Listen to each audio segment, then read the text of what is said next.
Bonjour. Est-ce que le son est assez fort? Ouais, ça fait beaucoup de bruit, hein. Est-ce qu'on peut pas augmenter un peu le volume peut-être? Tu sais pas s'ils peuvent augmenter le volume?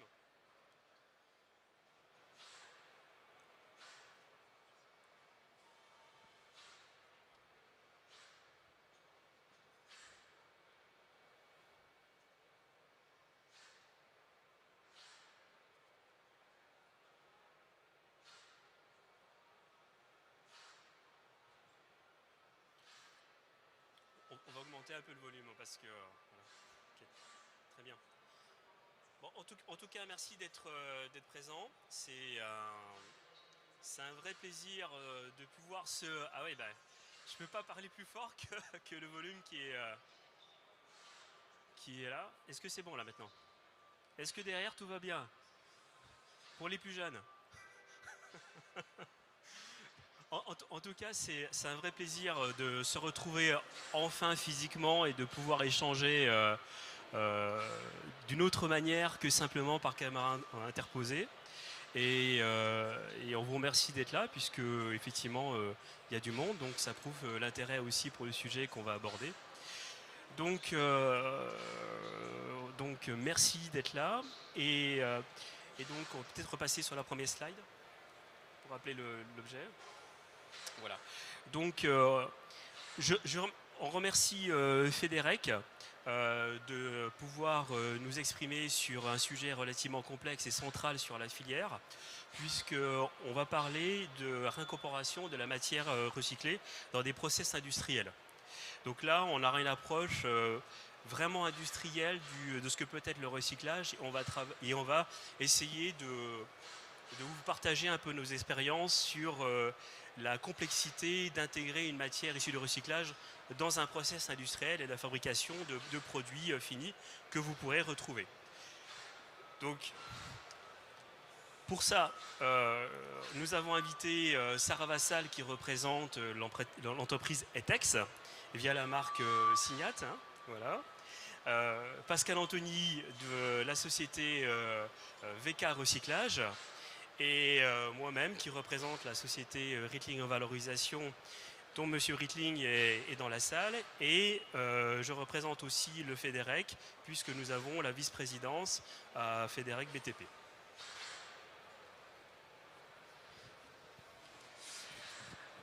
Bonjour à tous, je suis Sarah Vassal, je suis en charge de l'activité recyclage plâtre et PSE pour la société Etex. Etex, pour vous présenter un peu la société, Etex est un spécialiste de matériaux de construction, c'est un groupe international qui est implanté dans 42 pays avec une centaine d'usines. On commercialise principalement nos produits sous les marques Signat pour tout ce qui est système à base de plâtre et la marque Promat pour le système passif contre le feu. Et pour ce qui concerne principalement la France, nous avons 13 sites industriels avec 4 usines de production de plaques de plâtre qui sont installées, on va dire, régionalement. Ces 4 usines, on se partage le territoire français. Et puis, pour ce qui me concerne plus spécifiquement, je m'occupe d'un service qui s'appelle le service Écoplâtre, qui sert à accompagner les entreprises pour trouver des solutions de recyclage, de collecte, de tri et de recyclage des déchets de plâtre.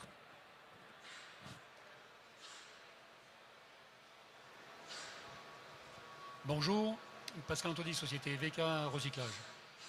Je vous remercie de m'avoir invité au niveau de cette conférence. Je vais vous présenter les origines de notre société VK Recyclage. Si vous voulez, on est une identité de la société VK, un groupe allemand qui est le numéro 1 de l'extrusion de profils de fenêtres PVC en Europe. La création de la société VK Recyclage et VK Recycling en Europe émane d'une volonté industrielle et une recherche continue au niveau du groupe qui a débuté dans les années 90 pour rechercher des ressources alternatives au niveau des approvisionnements de matières premières PVC. Suivant, je dirais, ces recherches, la solution du recyclage s'est imposée naturellement. En 1993, on a créé donc la première usine VK de recyclage de déchets de menuiserie et fermeture PVC de post-production et de post-consommation. Après 10 années, je dirais, de développement, d'investissement, on est arrivé à atteindre vraiment notre objectif, à savoir une qualité de matière recyclée, MPR PVC, qui est similaire à une qualité d'une matière noble PVC d'un compound. Suivant ce constat, la société VK a décidé d'incorporer beaucoup plus de matière recyclée dans la confection de ses profils de fenêtres PVC et a réinvesti dans 2 autres usines, donc une en Angleterre en 2007 et une en France, VK Recyclage, en 2008. VK Recyclage, on est implanté dans une petite commune de l'Aube, à Vendeuvre-sur-Barse, à côté de Troyes. On a une capacité productive de 25 000 tonnes à l'année.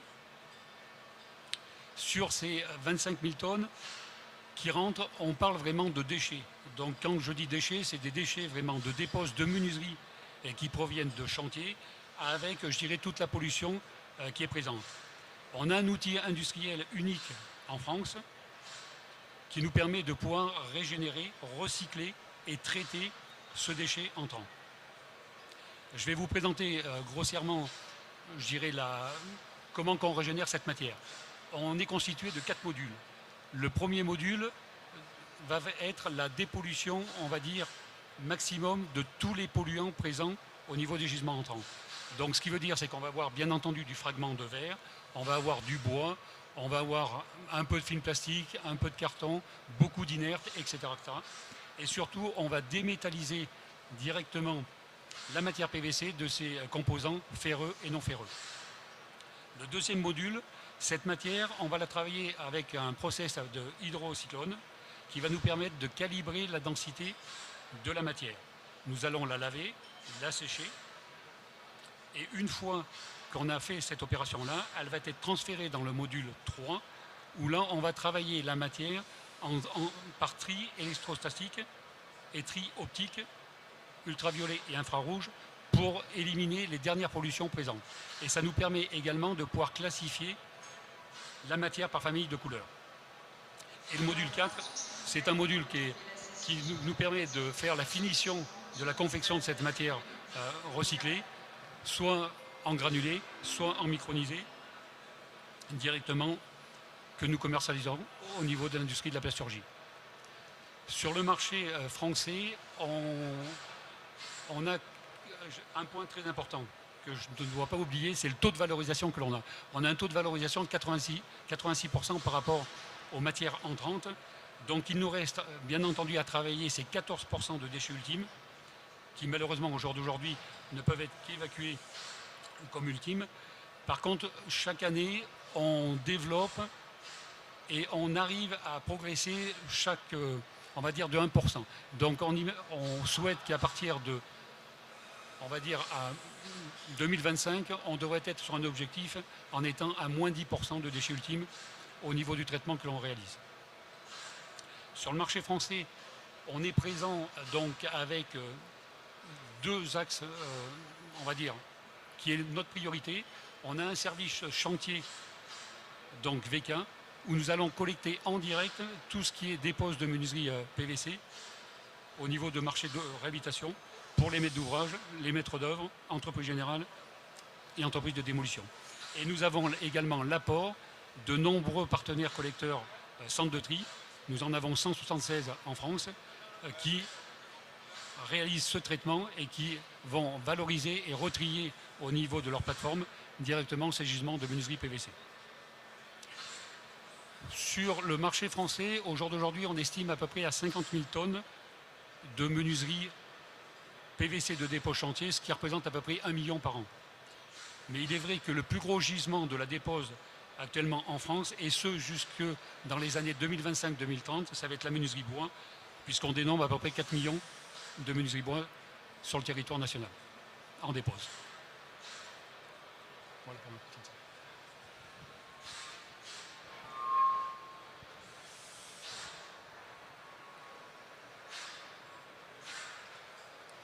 Reading Revalorisation est une entreprise de recyclage de plâtre. Nous sommes situés en Alsace, dans le Bas-Rhin. Donc une entreprise familiale donc, qui a été créée en 2012 à l'initiative de M. Rittling. Et aujourd'hui, on a la particularité de recycler tous les déchets de plâtre existants sur un chantier ou en déchetterie. C'était notre cœur de métier, donc c'était un procédé qu'on a développé nous-mêmes. Et on traite aujourd'hui entre 30 et 40 000 tonnes de matière sur l'usine alsacienne. Le développement de ces sociétés se fait aussi dans le cadre d'une recherche approfondie du besoin, mais ça on verra ça par la suite, puisqu'on s'est rendu compte qu'à un certain moment, les collectivités avaient une vraie problématique de gestion de leurs déchets non inertes.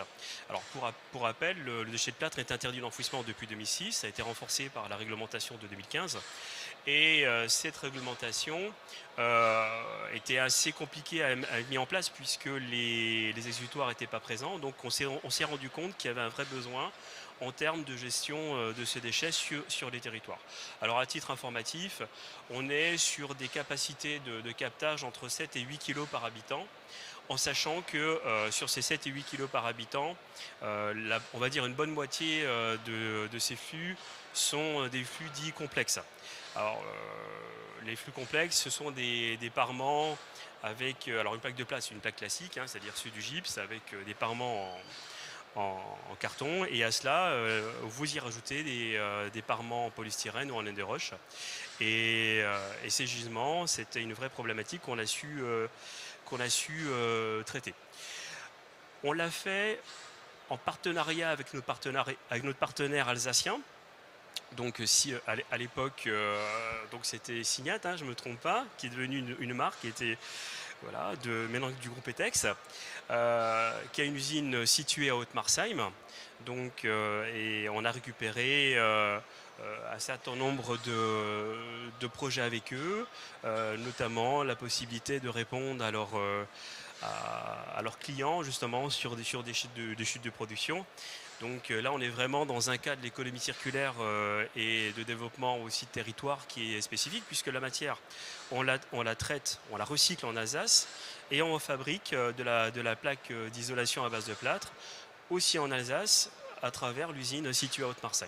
Alors, on fournit aussi de la matière sur les autres entités nationales de Signat, mais en tout cas, on a un modèle qui existe déjà depuis 2012. Alors, je préfère quand même le préciser, on n'a pas entendu la loi AGEC aussi pour s'y mettre, puisque c'était une volonté aussi industrielle et une vraie coopération industrielle entre les deux groupes, notamment on verra par la suite sur la constitution des cahiers des charges.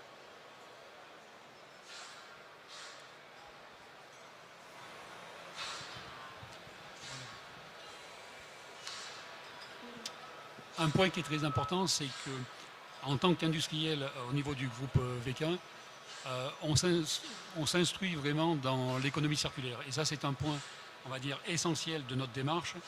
C'est que depuis 25 ans, si vous voulez, si vous prenez les grands piliers de l'économie circulaire, on parle de tri, de valorisation, d'intégration de matières recyclées et réduction de l'empreinte carbone.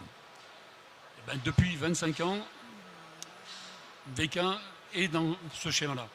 Ce qui veut dire, c'est qu'on a traité 1 200 000 tonnes de déchets de menuiserie post-production et post-consommation depuis 25 ans, ce qui représente à peu près 35 millions de menuiseries PVC de dépose sur le marché européen. On a commercialisé 750 000 tonnes de MPR PVC à l'industrie de la plasturgie. Et on a ainsi pu éviter le rejet de 2 millions de tonnes de CO2. Donc notre modèle, si vous voulez, qui a démarré, je dirais, dans les années 90, aujourd'hui est d'autant plus d'actualité parce qu'on a relevé tous ces défis et on est arrivé donc à cet objectif et à ce résultat-là. Concernant notre matière MPR PVC, il a fallu que l'on puisse travailler au niveau de tous les laboratoires pour obtenir en décembre 2015 une certification CSTB au niveau de notre matière et au niveau de notre process, la QB34.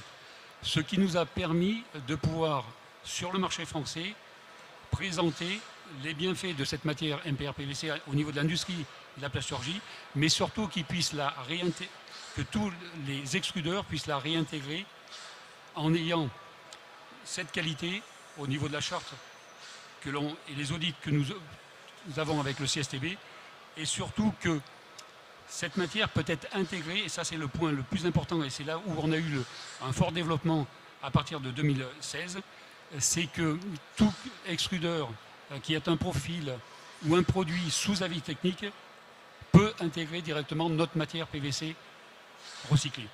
Et ça c'est un point très important, parce que sans, je dirais, cet agrément et le QB34 CSTB, on ne serait pas parvenu à réaliser cette commercialisation de notre matière sur le marché français.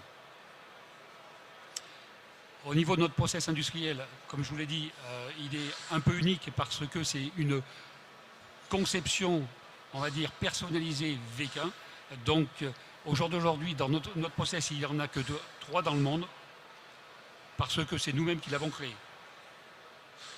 Et ceci nous permet, au jour d'aujourd'hui, c'est un point qui est relaté par bon nombre de nos clients plasturgistes, c'est qu'on a une qualité matière identique à une matière vierge, PVC. Donc ce qui veut dire, c'est que recycler une matière, quelle qu'elle soit, si on s'en donne les moyens, on peut réussir à pouvoir la réintégrer pour confectionner de nouveaux produits.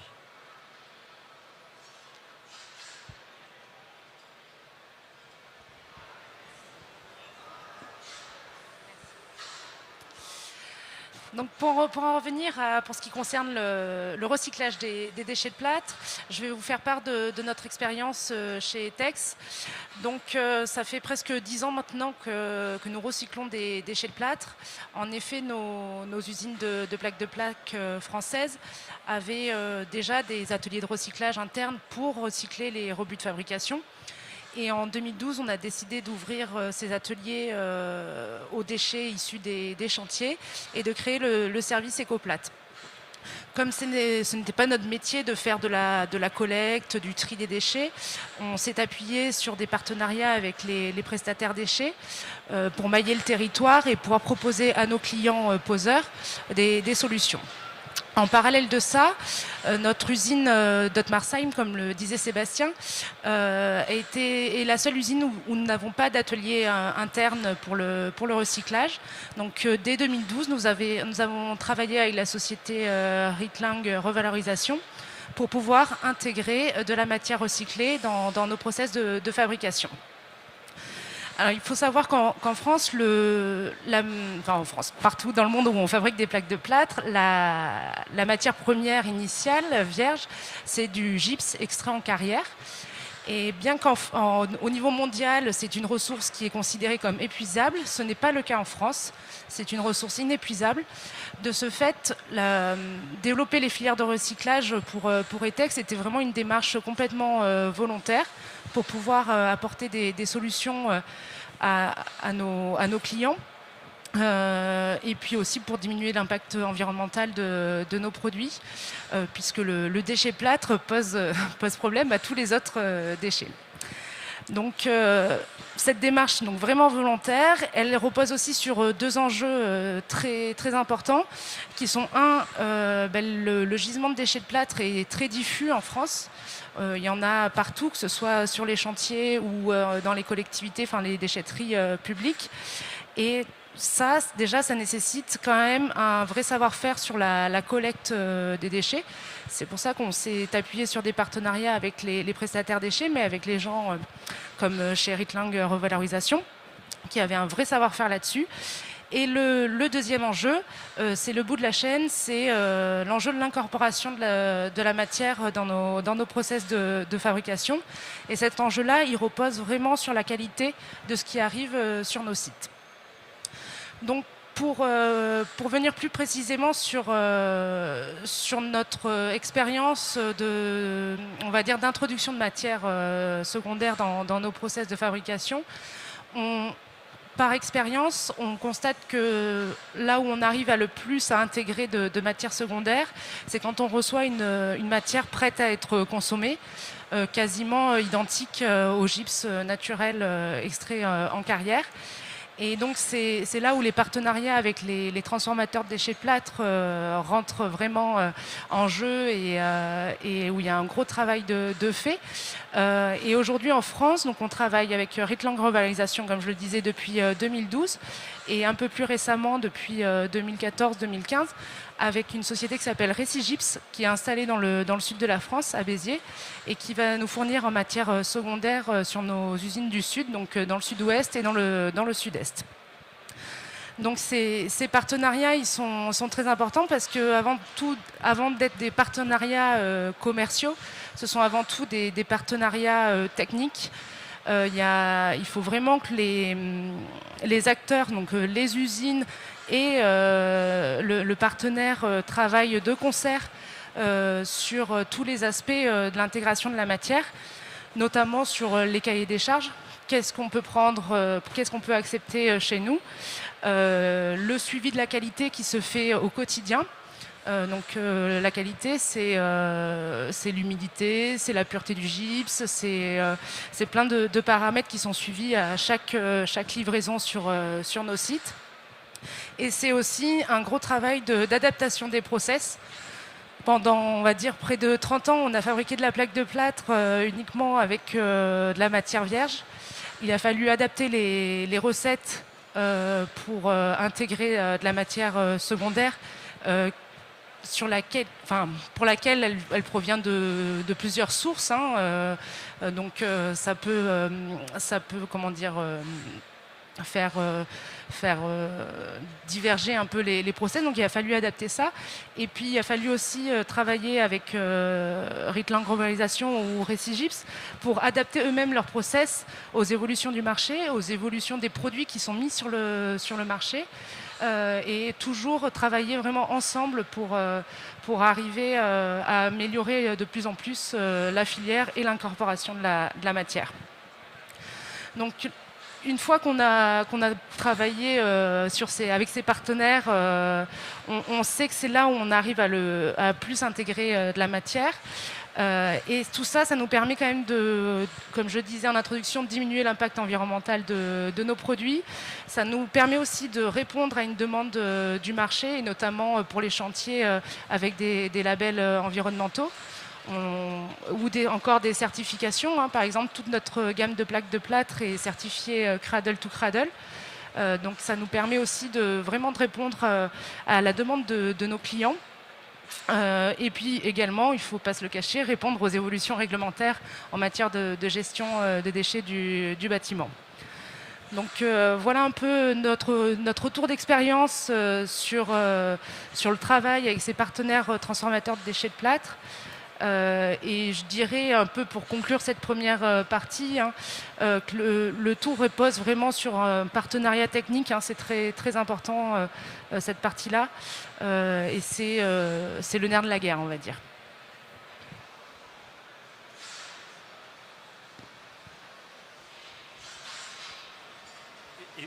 Effectivement, les partenaires industriels, c'est la clé du recyclage. Alors, si effectivement on prend la logique de captage d'un déchet non dangereux, on est sur un captage type classique, c'est-à-dire que vous pouvez le collecter en déchetterie, vous pouvez le collecter sur chantier. Vous avez des partenaires pour qui le métier c'est la collecte. Alors c'est des métiers quand même très spécifiques, très complexes. Des partenaires pour qui le métier c'est la massification, la préparation du déchet. Et au regard notamment du Code de l'environnement, on a une définition précise de ce que peut être un recycleur.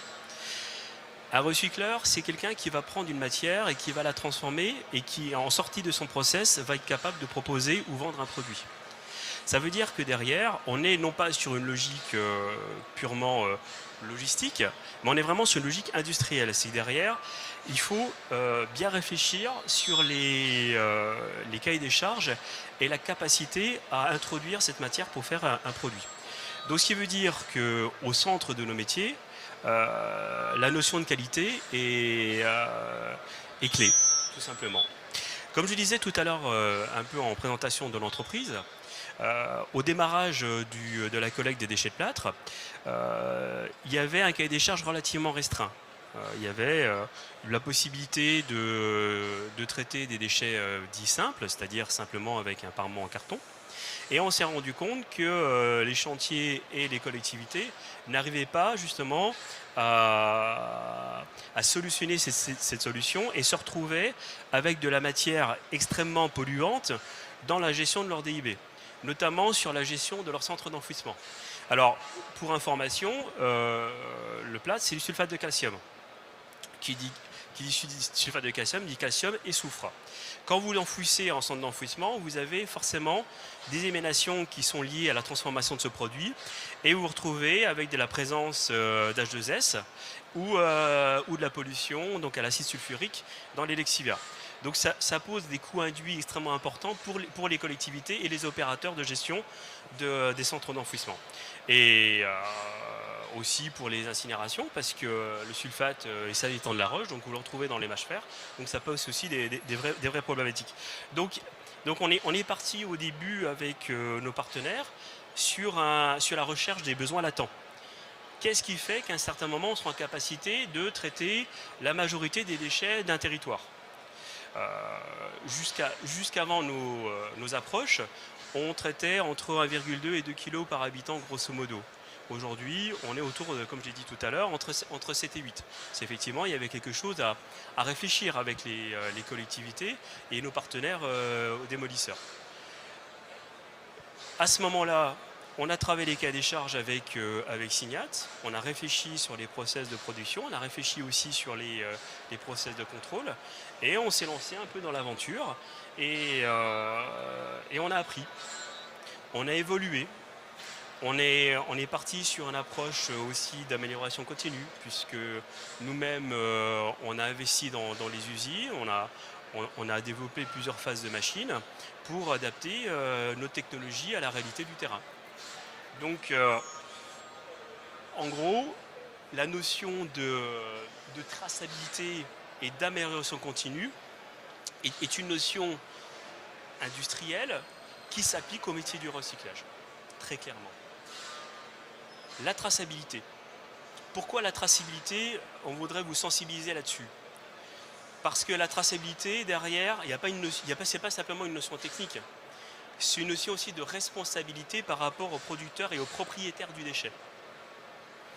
Les recycleurs et les fabricants de produits, et là je ne parle pas simplement pour le plâtre, garantissent un produit qui est commercialisable et qui a les mêmes propriétés que pourrait être un produit à base de matière naturelle ou de matière transformée classiquement. Ce qui veut dire que si en bout de chaîne, nous on ne garantit pas la qualité de ce matériau, vous pourrez collecter tout ce que vous voulez et vous ne trouverez pas d'exutoire, surtout sur des produits aussi complexes.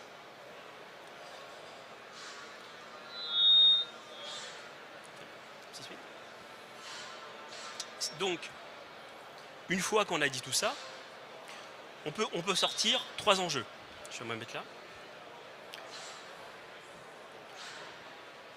3 enjeux qui sont d'abord une capacité à traiter les volumes, une capacité à travailler sur l'éco-conception et l'éco-modulation, qui sont 2 notions quand même différentes, et de répondre aux enjeux réglementaires, et notamment on va dire au prochain challenge qui va nous attendre, c'est-à-dire le déploiement de la future loi AGEC.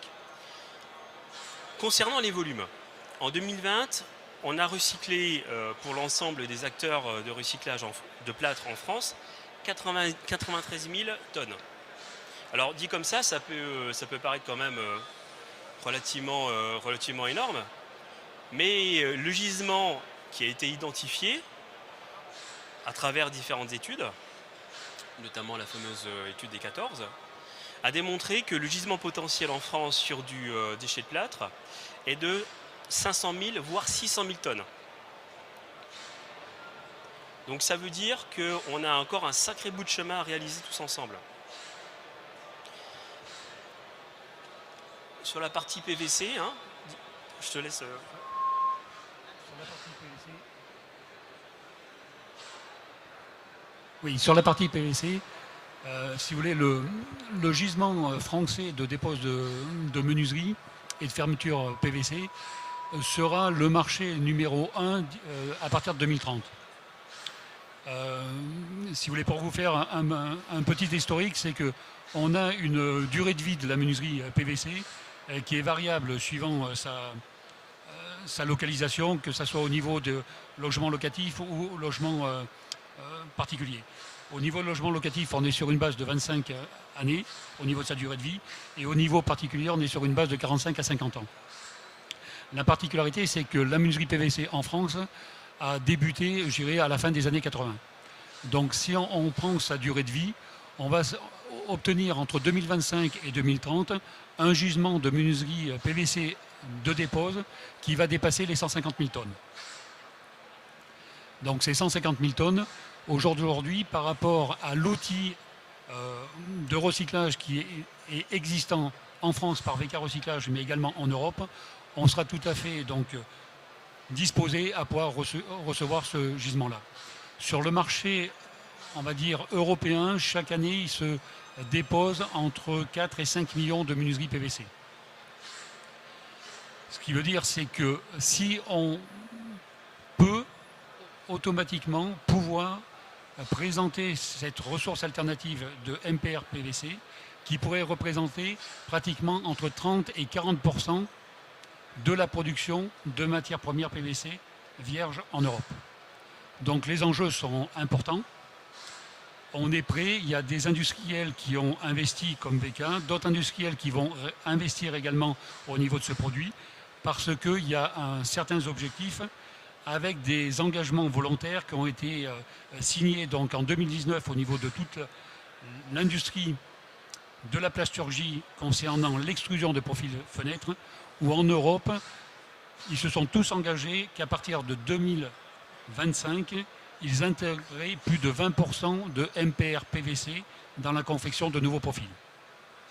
Et chaque décennie, on va augmenter à peu près de 10% pour arriver, pourquoi pas dans les années 2050, en ayant des profils avec 50 voire 60% de matière recyclée au niveau des profils fenêtres. Donc cet enjeu-là est certes important, mais ce qui veut dire, c'est que la ligne de l'économie circulaire est tracée concernant ce produit menuiserie PVC. On espère énormément qu'à partir de 2022, avec la REP des déchets du bâtiment, va nous permettre d'avoir un gros élan, un élan très important au niveau des collectes et des apports de ce gisement-là. Si vous voulez, la seule différence que l'on peut avoir par rapport à nos voisins européens, c'est que la menuiserie PVC en France n'est pas encore interdite en centre d'enfouissement par rapport à nos voisins européens. Donc dès que l'on va avoir cette éco-contribution au niveau de la menuiserie PVC, automatiquement ce produit-là ne sera plus autorisé en enfouissement. Et on suppose qu'à partir de 2022-2023, les 50 000 tonnes ou les 60 000 tonnes que le marché français génère vont pouvoir être acheminées vraiment dans une filière de recyclage. Il y a cet engagement volontaire au niveau de la profession extrudeur européen. Et je pense que pour aller encore plus vite, je dirais, dans l'intégration de ces matières, on aura certainement l'autre pilier de l'économie circulaire qui sera l'écomodulation. Ou pour inciter donc l'intégration de cette matière-là, il y aura certainement, très proche de 2025, un bonus ou un malus en fonction des industriels qui vont intégrer directement de la matière MPR PVC dans leurs produits. Effectivement, sur la partie écomodulation et éco-conception, il y a un enjeu qui est de taille, c'est que si aujourd'hui on arrive à traiter 93 000 tonnes, il faudra aussi que demain, et avec les obligations réglementaires qui vont aller avec, traiter 4 à 5 fois plus de matière. Donc ce qui veut dire aussi, et ça je te laisserai la parole là-dessus, ce qui veut dire aussi c'est qu'il y a un vrai travail de coopération et de réflexion entre l'industriel et le recycleur pour développer des produits qui sont en capacité d'intégrer plus de matière en termes d'incorporation de matière recyclée. Alors, pour le plâtre, c'est une filière qui est jeune. Elle date d'il y a un peu plus d'une dizaine d'années. 10 ans pour du développement industriel, c'est très très jeune. Mais on a déjà atteint un certain nombre d'objectifs et on a rencontré de très beaux succès justement sur l'intégration de matière. Et notamment justement des déchets qui, à la base, ne pouvaient pas être intégrés tels quels dans les produits. Ça, c'était un vrai enjeu. Donc ce qui veut dire aussi, c'est que nous-mêmes, recycleurs, on s'est adapté, on a réfléchi sur nos process de production et sur nos méthodes de contrôle, et notamment sur la garantie que la matière est industrialisable à travers le prisme déjà de la qualité physico-chimique, mais aussi tout simplement de la garantie que la matière n'est pas dangereuse, qu'il y a un certain nombre d'éléments qui sont écartés et qui pourraient poser souci sur la fabrication d'un produit propre. Et bien sûr, derrière, on va se retrouver avec une vraie problématique aussi liée à la future loi AGEC. Pourquoi on en parle ? Parce qu'à partir du 1er janvier, comme vous le savez tous, il va y avoir une responsabilité étendue aux producteurs, ce qui veut dire que la responsabilité aussi des metteurs sur marché sur la gestion d'un déchet issu de leurs produits va leur incomber en termes de gestion. Donc ce qui veut dire que le metteur sur marché et le recycleur vont être au centre de la filière à venir et du développement à venir de la gestion d'un déchet de plus en plus important et de plus en plus complexe. Je te laisse la parole sur les conceptions si tu veux. Ça va aller.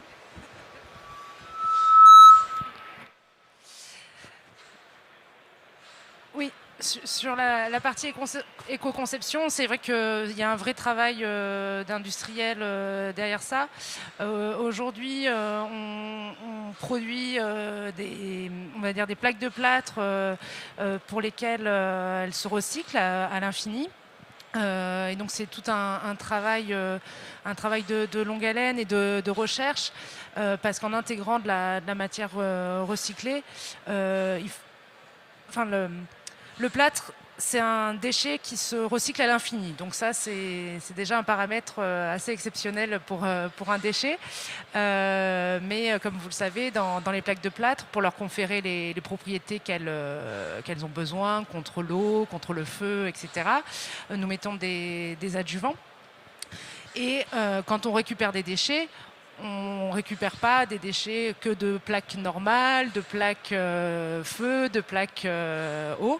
Donc il y a un mélange de tout ça. Et pourtant, il faut qu'on arrive à intégrer cette matière-là et à la fin de la chaîne de production, avoir la plaque qui réponde aux besoins. Donc toute cette intégration, toutes ces évolutions sur les quantités, sur la manière de faire, part d'une vraie réflexion de se dire on continue à fabriquer de la plaque de plâtre en intégrant davantage de matières recyclées, et il faut qu'il y ait une vraie réflexion sur cette recyclabilité en fait de nos produits, et je pense qu'avec toute la loi AGEC, ça va nous pousser à aller encore plus loin par rapport à ce qu'on fait aujourd'hui, et c'est un réel enjeu. Et puis pour compléter quand même ce que disait Sébastien sur l'augmentation des taux de recyclés dans les produits, je voudrais quand même mettre un petit bémol pour ce qui concerne la filière plâtre. Techniquement, avec quelques réglages industriels, on sait faire une plaque 100% en matière recyclée. c'est juste, enfin c'est pas juste, mais il y a voilà, des réglages à faire de recettes, etc. Par contre, il faut pas se leurrer. Demain, si tous les industriels de la plaque de plâtre, et c'est pas une très grosse industrie en France, hein, c'est quelques acteurs, dont trois principaux. Le gisement pour que tous fassent des plaques 100% recyclées n'existe pas. Donc déjà, il ne faut pas se leurrer là-dessus. Et puis, envisager de faire demain des plaques 100% recyclées, ça n'a pas non plus un sens par rapport à l'économie circulaire, puisque nous travaillons de plus en plus aussi sur la fabrication de plaques à la mesure. Donc, sous certaines conditions, nous sommes capables de fournir pour des chantiers des plaques à la longueur. Donc, on incite quand même nos clients avec les conditions nécessaires, à réduire quand même la production de déchets. Donc, à la fois le gisement qui n'existe pas et puis tout le travail qui est fait d'accompagnement pour réduire les déchets fait que demain, on ne fabriquera pas de plaques de plâtre 100% recyclées. Mais le tout est déjà de capter le maximum de gisement qui existe sur le marché. On l'a vu, hein, 93 000 tonnes recyclées, 600 000 tonnes de gisement. Il y a quand même beaucoup d'efforts encore à faire sur toute la chaîne d'acteurs, hein, que ce soit depuis le chantier jusqu'à chez nous. Mais il ne faut pas se leurrer sur avoir des taux de recyclage proches de 100% demain. Voilà mon petit bémol sur cette partie-là. En tout cas, merci à vous. Alors, c'est pas que je ne veux pas me mettre près d'eux, c'est que dès que je me rapproche d'une enceinte, ça siffle. C'est pour ça que je m'écarte un petit peu. Donc on va clôturer donc nous notre présentation. L'important aujourd'hui, c'est qu'on puisse échanger. Donc on ouvre le débat. Si chacun d'entre vous a des questions à poser, nous vous invitons très clairement à les poser. Et nous sommes là pour échanger le plus vivement avec vous sur ces problématiques d'industrialisation de la matière recyclée. Donc, je vous laisse la parole.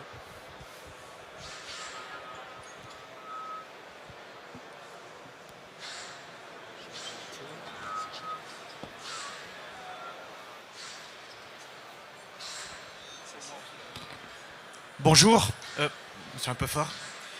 Vous avez évoqué le fait qu'on savait faire des plaques 100% à partir de matières recyclées, mais aujourd'hui, quel est le taux d'incorporation de la matière recyclée dans les plaques de plâtre? Alors, pour vous donner un ordre d'idée, chez Etex, aujourd'hui, on est en moyenne à 15% de matière recyclée dans nos produits. Et puis, si on regarde un peu les 43 000 tonnes qui ont été recyclées en 2020 par l'ensemble des industriels de la plaque de plâtre, c'est environ, j'avais le chiffre, c'est à peu près environ 15% du gisement. Donc si on regarde après sur la partie extraction de matière vierge en carrière, donc le gypse, on est environ à 3% de matière recyclée. Donc il y a une marge encore de manœuvre, hein, mais en tout cas chez Etex, c'est 15% en moyenne dans nos produits.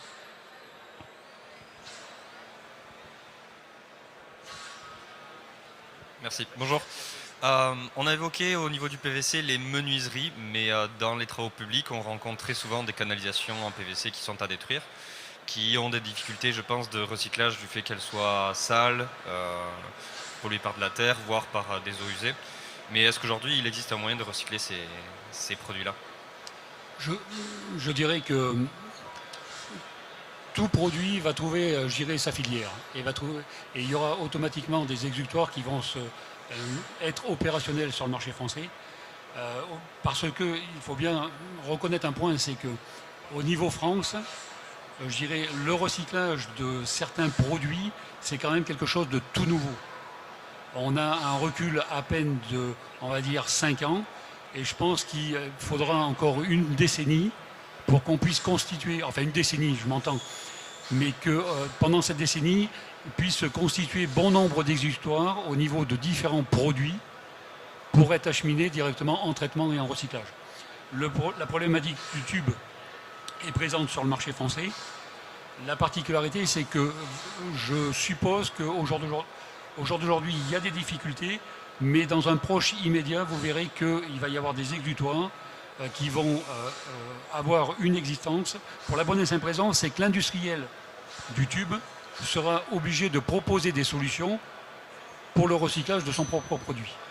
Donc automatiquement, il va y avoir une émulation au niveau du marché et bon nombre d'industriels vont investir dans des centres de recyclage pour différents produits.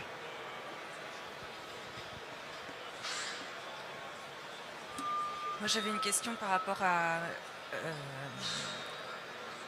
au potentiel de recyclage du plâtre, qui est pour l'instant de 93 tonnes, vous dites sur 600 000 tonnes de déchets, c'est-à-dire pas beaucoup. Pardon? Par rapport au gisement Oui. de déchets de plâtre, il y en a Oui. très peu qui soient effectivement Il y recyclés. a 93 000 tonnes sur les 600 000 tonnes. Voilà. Ouais. Et qu'est-ce qui explique ce faible taux de recyclage? Un problème de collecte? Alors, il y a la collecte, une collecte de qualité pour répondre au cahier des charges, que ce soit en entrée chez Rittling ou chez Recigips ou même chez nous. Il y a changement d'habitude aussi. Très longtemps, le plâtre a été mis en mélange avec d'autres déchets. Et ça, c'est un travail de longue haleine auprès des entreprises qui mettent en œuvre des produits à base de plâtre, d'accompagnement pour leur apprendre à trier le plâtre. Donc, il y a pas mal on va dire, d'efforts encore de ce côté-là. Et puis peut-être, Sébastien, si tu veux rajouter quelque chose sur cette partie. Exactement. Il y a eu un vrai effort de la part des collectivités territoriales. Alors je ne sais pas s'il y a des membres présents des collectivités territoriales qui nous écoutent un peu ici, mais il y a eu un vrai effort. Un vrai effort notamment sur la rédaction des marchés éco-responsables. Comme on l'a dit en préambule, le plâtre est interdit enfouissement déjà depuis 2006. Il a été renforcé par la loi de 2015 et il y a une vraie réglementation qui incite les opérateurs de déchets à ne pas enfouir de la matière. Très clairement, jusqu'à présent, notre premier concurrent n'était pas un recycleur quelconque, mais effectivement, ça a toujours été les gens qui mettaient de la matière dans des centres d'enfouissement de manière, on va dire, non conventionnelle. Je donne 2 éléments juridiques. Le premier, c'est que si vous souhaitez enfouir de la matière dans le centre d'enfouissement, vous le faites à une seule condition, que vous avez un casier plâtre de la même constitution, en tout cas qui régit de la même manière que peut être géré un casier amiante. Autre élément, si vous enfouissez une tonne de déchets dans un ISDND, vous l'enfouissez, mais vous devrez payer un surplus de TGAP qui équivaut à la ligne la plus importante de la TGAP, majorée de 110 €. Je vous laisse réfléchir aux conséquences de responsabilité que peut avoir une collectivité ou une maîtrise d'œuvre ou un maître d'ouvrage s'il s'amuse à envoyer une matière et qu'il se retrouve avec un budget augmenté de 110 € de la tonne. Déjà d'une part. D'autre part, les pouvoirs publics ont conscience aussi des problématiques sanitaires qu'ils peuvent avoir. Parce qu'il ne faut jamais oublier une chose, c'est qu'un gestionnaire des déchetteries, c'est une collectivité, et les collectivités sont aussi des maîtres d'ouvrage. Et donc, dans le cadre de la gestion de leur chantier, il est aussi important qu'ils trouvent des solutions sur le territoire pour garantir une vraie qualité de service. Ça, très clairement, on peut dire que c'est une des raisons. L'autre raison, c'est que le recyclage du plâtre est quand même relativement récent. Je le redis encore une fois, 10 ans, c'est rien. Et surtout, on a quand même, avec les collègues, pas mal évolué, puisqu'on est passé d'un déchet qui à la base devait être même surtrié, puisque initialement, quand du plâtre arrivait, il fallait séparer les belles plaques des mauvaises.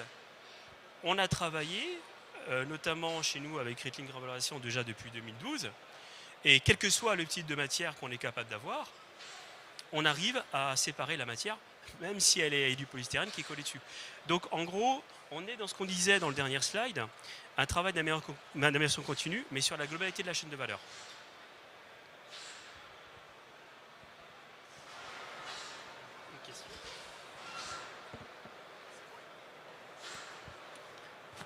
Oui, bonjour. J'avais une question justement concernant la qualité du gisement.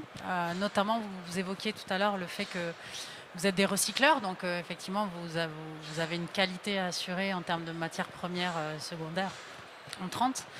Vous avez évoqué aussi la question des déchetteries publiques. On sait que vous en avez parlé sur le fait que sur les déchetteries publiques, on a un bon 5% de gisement qui est présent aujourd'hui dans les encombrants. Donc il y a un vrai enjeu à la fois sur la question de l'enfouissement et un vrai enjeu de recyclage. Et donc ma question, c'était en lien notamment avec la REP à venir, quel est l'état des réflexions sur la massification, la préparation du gisement, puisqu'on sait que les gisements qui arrivent des déchetteries ne sont pas 100% purs de plâtre, il y aura toujours des indésirables.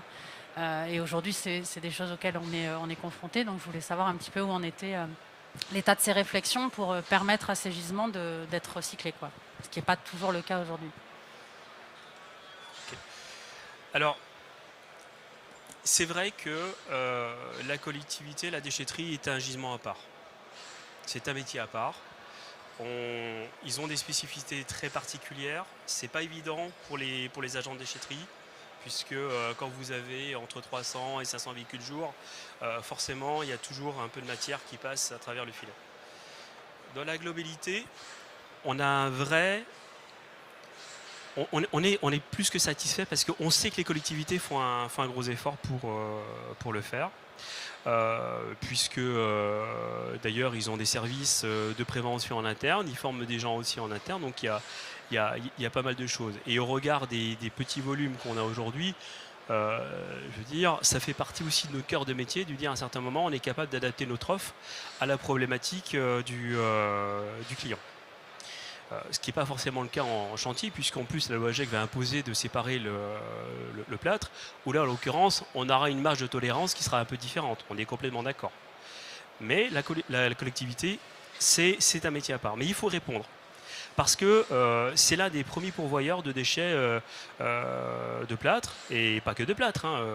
On parle des huisseries, on parle d'un certain nombre de déchets du second œuvre. Et pour la collectivité, c'est un coût. Donc ça, on l'intègre, on le comprend, mais ça sera aussi un enjeu pour le futur éco-organisme. Et d'ailleurs, un décret notamment sur les tri performants est tombé, qui va, on va dire, intégrer aussi cette notion on va dire, d'exogène dans le flux, et cette capacité aussi à rémunérer le recycleur en fonction de la qualité du matériau qui va correspondre à une typologie qui est propre. Mais ça aussi, c'est un élément qui est en phase d'évolution.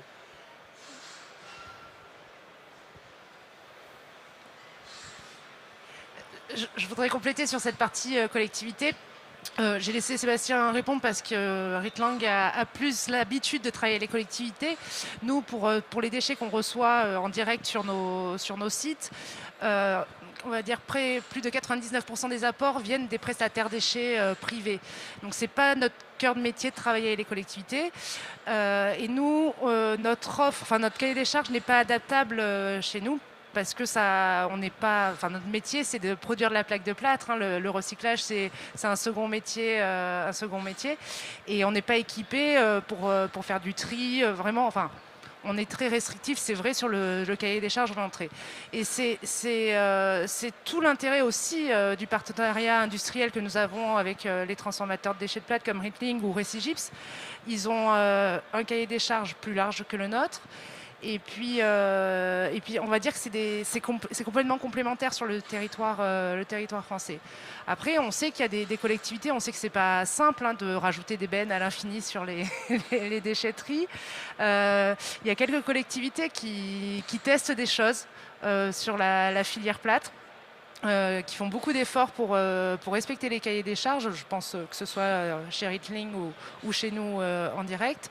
Mais c'est aussi une question de personnes et une multitude d'usagers de la collectivité fait qu'il y a des gens qui sont très respectueux et d'autres beaucoup moins. Et ça, c'est encore compliqué avec les moyens qu'ont les collectivités, c'est quand même compliqué à faire changer toutes ces mauvaises habitudes, on va dire. J'ajoute même que les collectivités ont fait beaucoup d'efforts en termes d'investissement, puisque pour beaucoup, elles sont retrouvées à devoir multiplier les flux. Et certaines ont joué le jeu, une bonne majorité, ont joué le jeu d'investir sur des quais sur lesquels allait être réservée la collecte du déchet de plâtre. Quand vous faites construisez une déchetterie, c'est très compliqué. Et être proactif là-dessus, c'est quand même quelque chose d'intéressant. Et certaines avec qui on travaille développent aussi leur centre de massification pour les déchets du bâtiment, dont le plâtre. Donc, pour répondre à ce qu'on a dit tout à l'heure, on est encore toujours dans une phase de progression. Les 93 000 tonnes, on sait qu'on va largement les dépasser dans les années à venir, mais c'est toute la filière qui va se restructurer. On me dit qu'on a encore une dernière question. Et après, on va devoir se quitter, mais vous pourrez nous rejoindre sur le stand FEDEREC si vous voulez après échanger avec nous sans aucun problème. Est-ce qu'il y a une dernière question peut-être? Ah, une toute dernière.